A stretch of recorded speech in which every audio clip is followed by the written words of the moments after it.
Hi, I'm John. I'm an engineer and also a specialist in fitness equipment.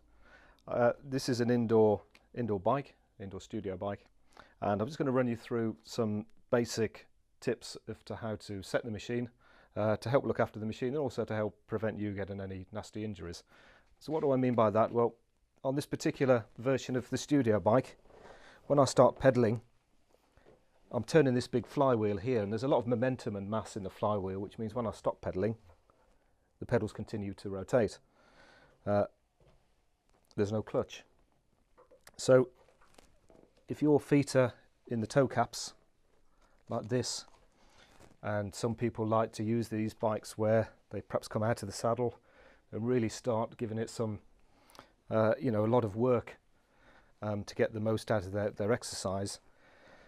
If something were to come loose, it could be really quite catastrophic. So there's some things you need to check and just make sure are nice and tight. So let me just run through those for you. First of all, there's the seat. The seat's got various adjustments. You can see two adjusters here. This one is for the rake. That's the forward and backwards. So you need to make sure that's nice and tight.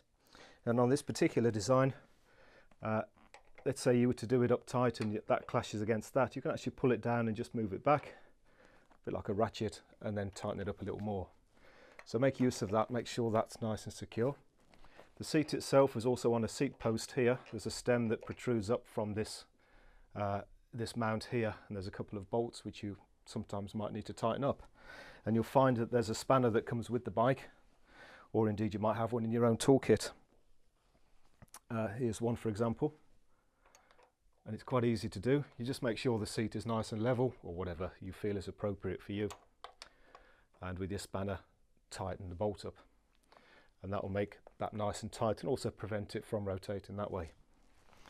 So there's another adjustment, which is this one here. On this particular bike, you unscrew the handle and give it a pull, and that allows you to adjust the height. So you set that at a comfortable height. Make sure the pop pin clicks in. Let me just show you that again. Did you hear it click?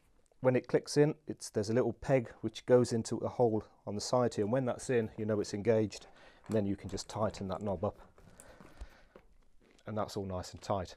And you've got a similar arrangement here on the handlebars. You've got the handlebar rake adjuster here. Again, it's got a similar kind of ratchet to the seat, so you can loosen it, move it forwards and backwards into a position that's comfortable for you. When you're happy, make sure that's nice and tight.